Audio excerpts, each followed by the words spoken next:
Morning दोस्तों, आप लोग का स्वागत है आपके अपने यूट्यूब चैनल चैप्टर एग्जाम में। आज का ये मॉडल सेट होगा, कार्यालय परिचारी का होगा। चलिए मॉडल सेट स्टार्ट करते हैं। क्वेश्चन नंबर 1 से जो क्वेश्चन नंबर 30 तक जो क्वेश्चन है वो मैथ का है। पहले हम लोग जीके जी देखेंगे, उसके बाद हिंदी देखेंगे, टोटल क्वेश्चन उस पर कवर अप करेंगे। चलिए क्वेश्चन नंबर जो देखेंगे, इसमें क्वेश्चन नंबर 31 में क्या दिया है, गौतम बुद्ध ने महापरिनिर्वाण कहाँ प्राप्त किया।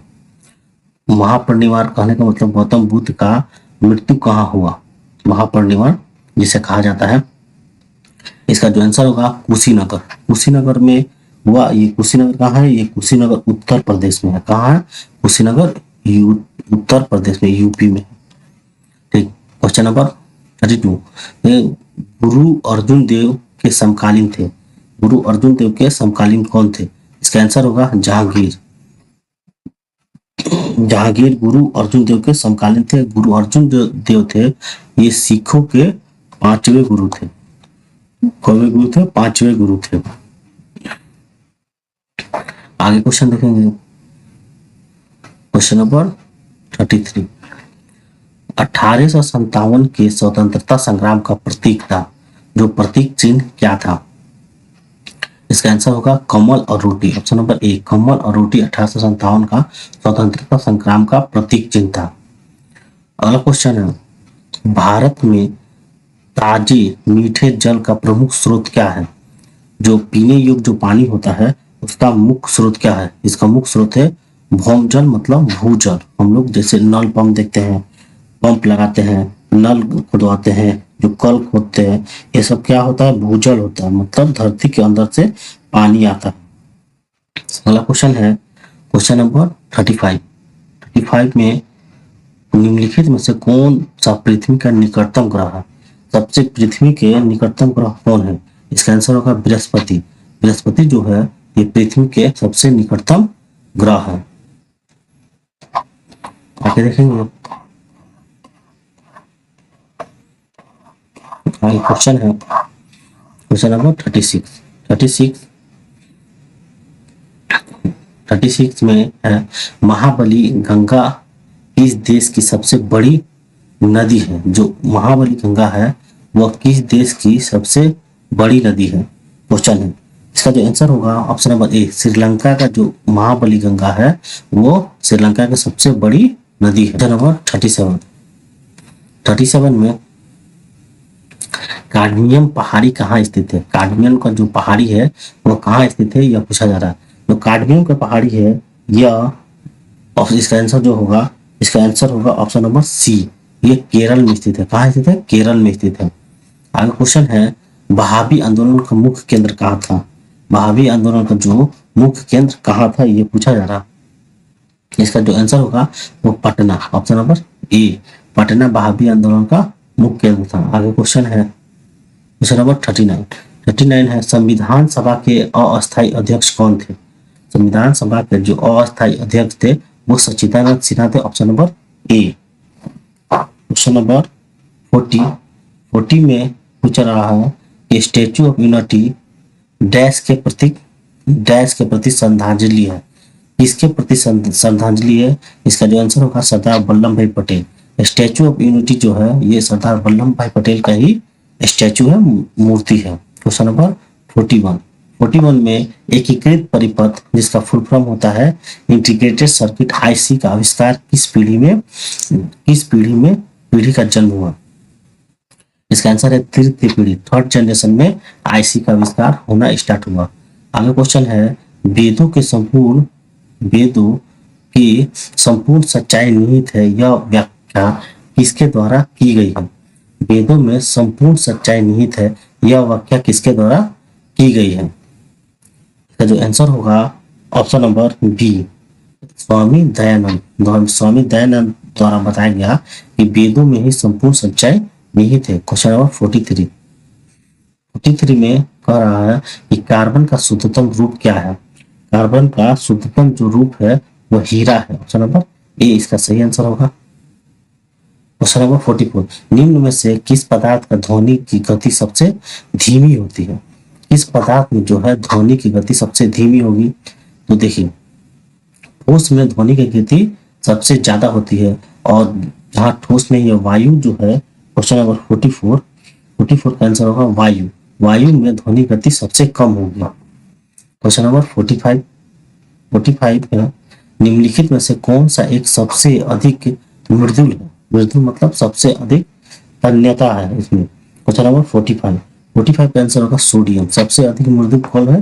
सोडियम। क्वेश्चन नंबर 46, कमरे के ताप पर कौन सा धातु द्रव अवस्था में पाया जाता है? 46 का जो आंसर होगा वो ब्रोमीन होगा, ब्रोमीन। आगे क्वेश्चन है, आगे क्वेश्चन है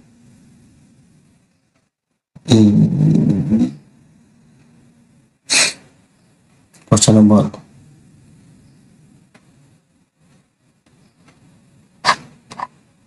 क्वेश्चन नंबर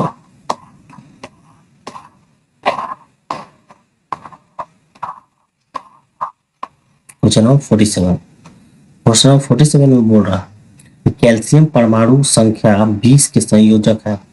तो कैल्शियम परमाणु संख्या 20 का संयोजक क्या है? इसका जो आंसर होगा ऑप्शन नंबर बी 2। आगे क्वेश्चन है खाने के, क्वेश्चन नंबर 48, खाने के सोडा का रासायनिक सूत्र क्या है? जो खाने वाला सोडा होता है उसका रासायनिक सूत्र क्या होगा? देखिए इसे सोडियम बाइकार्बोनेट कहा जाता है। इसका जो रासायनिक सूत्र होगा NaHCO3, NaHCO3। अगला क्वेश्चन है निम्न में से किसका ऋण आवेश होता है? कौन सा इसमें कण है जिसका ऋण आवेश होता है? इसका जो आंसर होगा बीटा कण का, बीटा कण का ऋण आवेश होता है। क्वेश्चन नंबर 50 में बोल रहा है कि पॉलिथीन किस यौगिक का बहुलक है?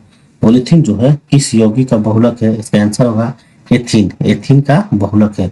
अगला क्वेश्चन है मनुष्य का प्रमुख उत्सर्जी उत्पाद कौन है? जो मनुष्य का उत्सर्जी उत्पाद जो है वो यूरिया होता है। इसका ऑप्शन नंबर बी सही आंसर होगा। आगे क्वेश्चन है क्वेश्चन नंबर 52, विडाल टेस्ट का संबंध किस रोग से है? विडाल जो टेस्ट होता है यह टाइफाइड रोग के लिए होता है, जिसे हम मोतीझर भी कहा जाता है, मोतीझरा भी कहा जाता है। अगला क्वेश्चन, क्वेश्चन नंबर 53, न्यूनतम संभवतः ताप कितना है? मतलब माइनस में ताप न्यूनतम कितना तक जा सकता है? इसका जो आंसर होगा -273 degree Celsius, -273 degree Celsius. Question number 54, question 54 है, 54 में आलू का कौन सा भाग खाया जाता है? आलू का जो है कौन सा भाग खाया जाता है यही पूछा जा रहा है। इसका आंसर होगा तना, आलू का तना वाला जो भाग है वही खाया जाता है। अगला क्वेश्चन है यूरिया का निर्माण कहाँ होता है? यूरिया का जो निर्माण जो होता है हमारे यकृत में होता है। ऑप्शन नंबर 20 का सही आंसर होगा। यूरिया का निर्माण कहाँ होता है? Option number B. Question number 56 में कह रहा है निम्नलिखित में से कौन सा विलयन का पीएच मान न्यूनतम होगा? पीएच मान सबसे न्यूनतम होगा। इसका जो आंसर होगा ऑप्शन नंबर डी, नींबू का रस का जो पीएच मान होगा सबसे न्यूनतम होगा। जो नींबू का पीएच मान होता है 7.4 जो होता है वो रक्त का होता है, रक्त का 7.4 होता है। शुद्ध जल का पीएच मान जो होता है 7 होता है, जो उदासीन होता है। डिटर्जेंट जो होता है उसका पीएच मान 7 से अधिक होता है। और नींबू का जो पीएच मान है वो कितना होता है? 2 से 3 होता है। ये अम्लीय होता है, 2 से 3 होता है। अगला क्वेश्चन है क्वेश्चन नंबर 57 में बोल रहा है आवर्त सारणी का आविष्कार किसने किया? आवर्त सारणी का जो आविष्कार है वो मेंडलीफ ने किया। कौन किसने किया था? Dmitri Mendeleev. Option number A इसका सही होगा। क्वेश्चन नंबर 58, रूस जापान का युद्ध कब हुआ? रूस जापान का जो युद्ध हुआ वो 1905 ईस्वी में हुआ। ऑप्शन नंबर ए इसका सही आंसर होगा 1905 में। क्वेश्चन नंबर 59, प्रसिद्ध इतावली क्रांतिकारी गेयुसेप मैजनी का जन्म डैश में 1807 में हुआ था। मैजनी का जो जन्म है वो जेनेवा में हुआ था। ऑप्शन नंबर सी इसका सही आंसर है, जेनेवा में हुआ था। क्वेश्चन नंबर 16 में वर्नाकुलम प्रेस एक्ट किस वायसराय के समय में पारित हुआ था? वर्नाकुलम जो प्रेस एक्ट है वो लॉर्ड लिटन के समय पारित होता है, लॉर्ड लिटन के समय पारित होता है। अगला क्वेश्चन है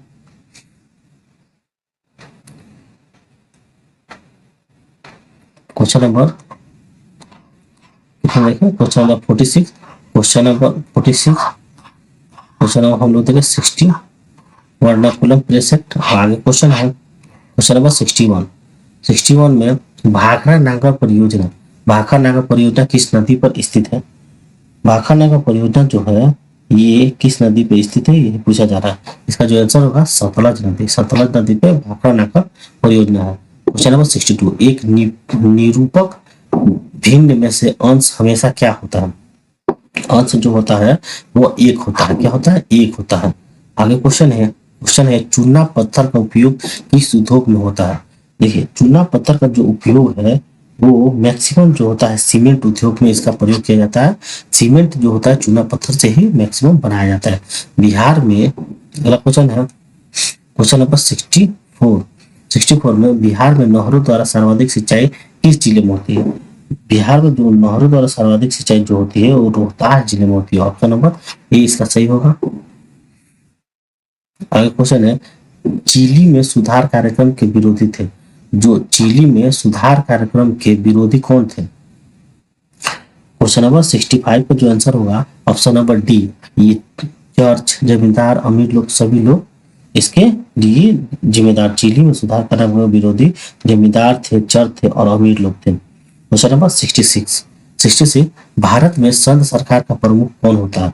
भारत में जो संघ सरकार का प्रमुख जो होता है वो प्रधानमंत्री होता है। आगे क्वेश्चन है क्वेश्चन नंबर 67 में बोल रहा है कि वातावरण की सबसे गर्म परत कौन सी होती है? जो वातावरण का सबसे गर्म परत जो होती है वो हमारे पृथ्वी से नजदीक होगी, वही सबसे गर्म होगी। तो क्वेश्चन नंबर 67 का आंसर होगा थर्मोस्फीयर। थर्मोस्फीयर ऑप्शन नंबर ए। क्वेश्चन नंबर 68 टिहरी बांध किस नदी पर बना हुआ? टिहरी बांध किस नदी पर बना हुआ है? इसका आंसर होगा भागीरथी। टिहरी बांध जो है भागीरथी नदी पर बना हुआ है। क्वेश्चन नंबर 69 में बोल रहा है कि राज्यपाल के विवेकाधिकार कहाँ पर सीमित है? राज्यपाल का विवेकाधिकार कहाँ पर सीमित है? इसका जो आंसर होगा विधेयकों को स्वीकृत देने, विधेयकों को स्वीकृत देने पे। क्वेश्चन नंबर 70 में देखेंगे क्वेश्चन नंबर 70 कह रहा है कि कर्नाटक स्थित जोग प्रताप किस नदी पर स्थित है? जोग प्रताप किस नदी पर?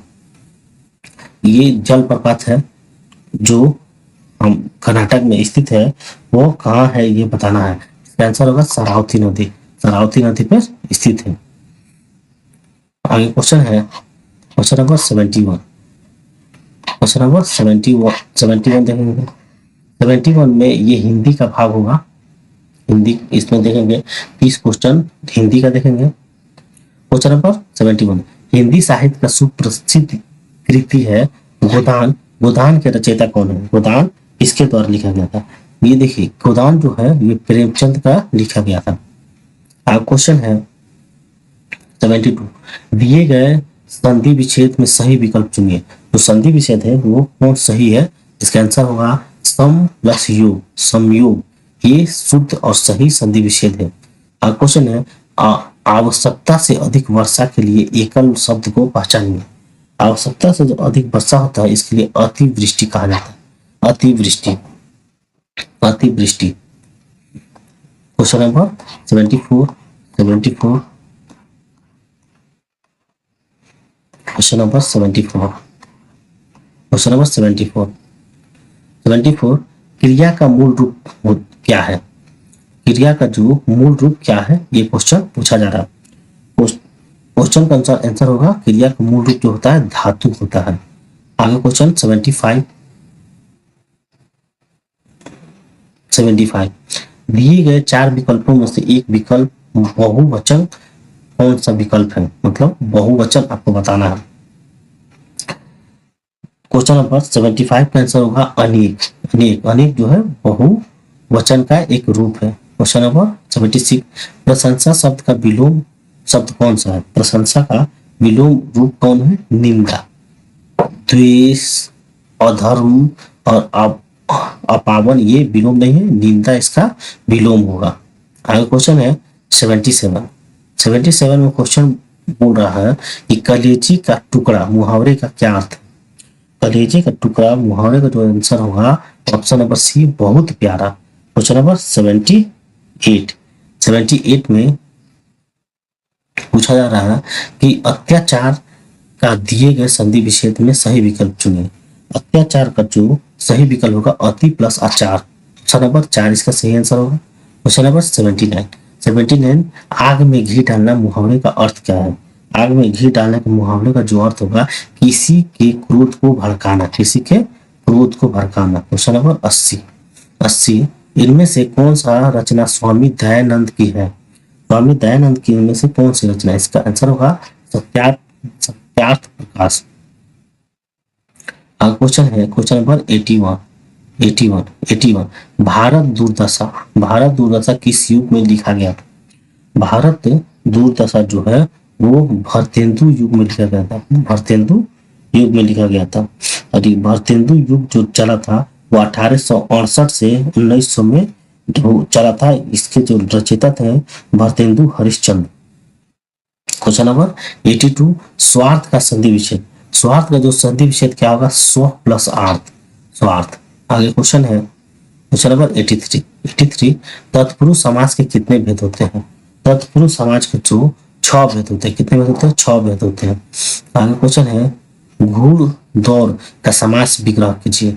घुड़ दौड़ का समास विग्रह करना है, इसका आंसर होगा घोड़े के दौड़, घोड़े के दौड़। क्वेश्चन नंबर 85 देखिए ये जो है ये लेख है, इसको आप लोग को पढ़ना है। वीडियो पॉज करके आप ये पढ़ सकते हैं। पॉज करके पढ़ने के बाद आपको इस जो लेख है इससे क्वेश्चन आएगा, आप लोग को बताना है। क्वेश्चन नंबर 85 हम लोग देखेंगे। 85 तो लेख आप लोग पढ़ लीजिएगा। 85 क्वेश्चन नंबर देखेंगे क्या पूछा जा रहा है हम लोग से। देखिए क्वेश्चन नंबर है मनुज का अर्थ है। मनुज का अर्थ क्या है? मनुज का जो अर्थ होता है इसका जो आंसर होगा वो मनुष्य होता है, मानव होता है, मनु के संतान होता है, ये सभी होता है। Option number D. आगे क्वेश्चन है क्वेश्चन नंबर 86 क्रांतिकारियों ने अंग्रेजों को खूब नाकू चने चबवाए। वाक्य में नाकू चने चबवाए का अर्थ क्या है? नाकू चने चबवाए का जो अर्थ है बहुत परेशान कर। ऑप्शन नंबर ए इसका सही आंसर होगा। क्वेश्चन नंबर 87 कवि का स्त्रीलिंग रूप क्या है?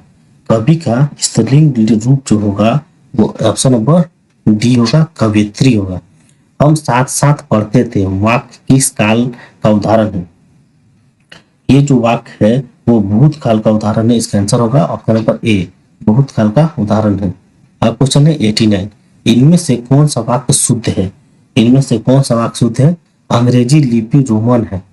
नंबर सी इसका सही होगा। क्वेश्चन नंबर 90 देखेंगे। 90 में कह रहा है रोगी को दवा दी गई, यह किस वाक्य का उदाहरण है?